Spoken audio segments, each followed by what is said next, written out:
Hello everyone. आज हम जो टॉपिक ले रहे हैं वो है क्रियात्मक समूह का वैधताक्रम। देखिए, आईएफएससी नोमेनक्लेचर में हम जब यौगिकों का नामांकन करते हैं तो कई बार एक यौगिक में एक से अधिक क्रियात्मक समूह होते हैं। तब इस लिस्ट में जो क्रियात्मक समूह सीनियर है, जिसको वैधताक्रम ऊपर आता है, उसको हमको सफिक्स की तरह लिखना होता है, और जो इसमें नीचे आता है उसको हमको प्रतिस्थान की तरह लिखना होता है। अब कई बार इस लिस्ट में हम भूल जाते हैं कौन सा क्रियात्मक समूह ऊपर होता है और कौन सा नीचे। तो उसकी मैंने एक बहुत जोरदार ट्रिक बनाई है, बहुत ही इंटरेस्टिंग ट्रिक। उसके साथ आप हमेशा इसको याद रख सकते हैं कौन सा क्रियात्मक समूह इस लिस्ट में ऊपर आएगा, कौन सा नीचे, और आप आसानी से कितने भी क्रियात्मक समूह वाले यौगिक का नोमेनक्लेचर कर सकते हैं आप। तो देखिए ट्रिक क्या है, इसमें थोड़ा सा आपको इधर उधर बातें जोड़नी पड़ेगी। जैसे इसमें सल्फ्यूरिक अम्ल है और कार्बोक्सिलिक अम्ल है, इन दोनों को मैंने नाम लिख करके इनका एक नाम लिख दिया ट्रिक के रूप में, अम्ल। ये दोनों अम्ल है। फिर ये एनहाइड्राइड है, एनहाइड्राइड मैंने एन शब्द लिया है, और एस्टर, एस्टर का टर शब्द लिया है। तो एन केवल एनहाइड्राइड में ही आता है और किसी में नहीं आएगा। टर का मतलब वो एस्टर होगा और किसी में टर नहीं आता। एन और टर दोनों मिलाकर मैंने शब्द बना दिया एंट्री। तो अम्ल की एंट्री। अब इसके ऊपर पिक्चर बनाएंगे दिमाग में, एक जैसे कहानी चल रही है। एस्टर की एंट्री, फिर ये ऑयल हैलाइड एक क्रियात्मक होता है, तो उसका ऑयल शब्द मैंने ले लिया और उसका एक शब्द जोड़ दिया के रूप में, पूरे सेंटेंस बनाने के लिए। तो अम्ल की एंट्री ऑयल के रूप में, ऐसा सोचने से अम्ल है कहीं और वो ऑयल के रूप में कहीं एंटर कर रहा है किसी गेट में। अब आगे देखिए, ये एमाइड है। एमाइड इस शब्द को अपन थोड़ा जोड़ देंगे तो ऐसा लगेगा अम्मा बोल रहे हैं, एमाइड यानी अम्मा। तो अम्ल की एंट्री ऑयल के रूप में अम्मा के।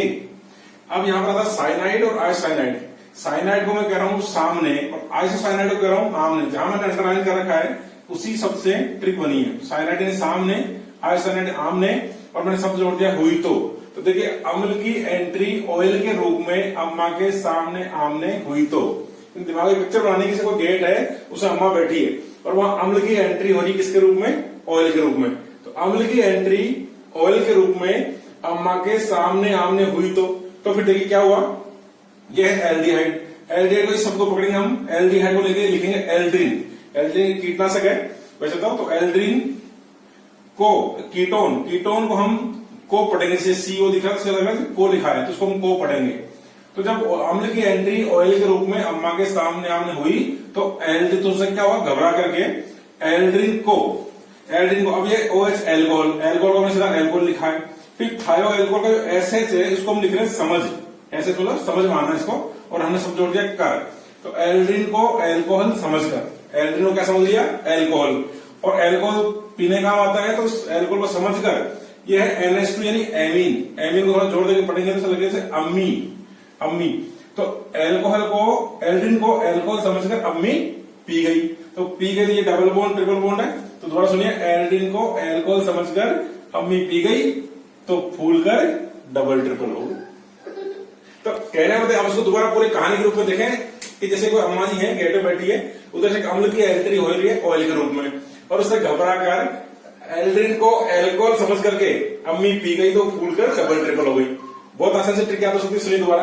अम्ल की एंट्री ऑयल के रूप में अम्मा के सामने आमने हुई तो एल्ड्रीन को एल्कोहल समझकर अम्मी पी गई और फूलकर डबल ट्रिपल हो गई। तो अब इस आप जब भी अम्ल का मतलब दोनों अम्ल है, एंट्री का मतलब पहले एनहाइड्राइड है फिर एस्टर है, ऑयल का मतलब ऑयल हैलाइड है, अम्मा का मतलब एमाइड है, सामने मतलब साइनाइड, आमने मतलब आइसोसाइनाइड, एल्ड्रीन मतलब एल्डिहाइड, को मतलब कीटोन, एल्कोहल मतलब एल्कोहल, समझ का मतलब एसएच थायो एल्कोहल है, और अम्मी मतलब एमीन NH2, और डबल ट्रिपल का मतलब डबल बॉन्ड और ट्रिपल बॉन्ड है। तो इस तरह से आप इस ट्रिक को से सहायता से इनका क्रम याद कर सकते हैं, जिनको आप कभी नहीं भूलेंगे। एक दो बार बोलते बड़े इंटरेस्टिंग तरीके से ये आएगा। तो मैं समझता हूँ ट्रिक अच्छी लगी होगी। Thank you. पूरी केमिस्ट्री में मैंने इस प्रकार की बहुत सारी ट्रिक्स बना रखी है। हर चैप्टर में कई सारी ट्रिक्स हैं जिनके द्वारा हर एक टॉपिक को बहुत आसानी से समझा जा सकता है। तो आप हमेशा, और आप भी ध्यान रखें, हर एक ट्रिक को, ये जैसे मैंने ट्रिक बनाई, इसके बाद आप भी अपने मन से बहुत सारे ट्रिक बना सकते हैं, और फिजिक्स केमिस्ट्री को आप इन ट्रिकों के साथ बहुत आसानी से याद कर सकते हैं। साइंस जैसे कभी सीधे सीधे याद नहीं होती, थोड़ा घुमा फिरा याद करने में बहुत आसानी से याद हो सकती है। मैंने इस तरह की बहुत सारी जितनी भी ट्रिक बना रखी है, मैं टाइम टाइम पे आपको हर चैप्टर में बताता रहूंगा, जिससे आपको केमिस्ट्री बहुत आसान लगे।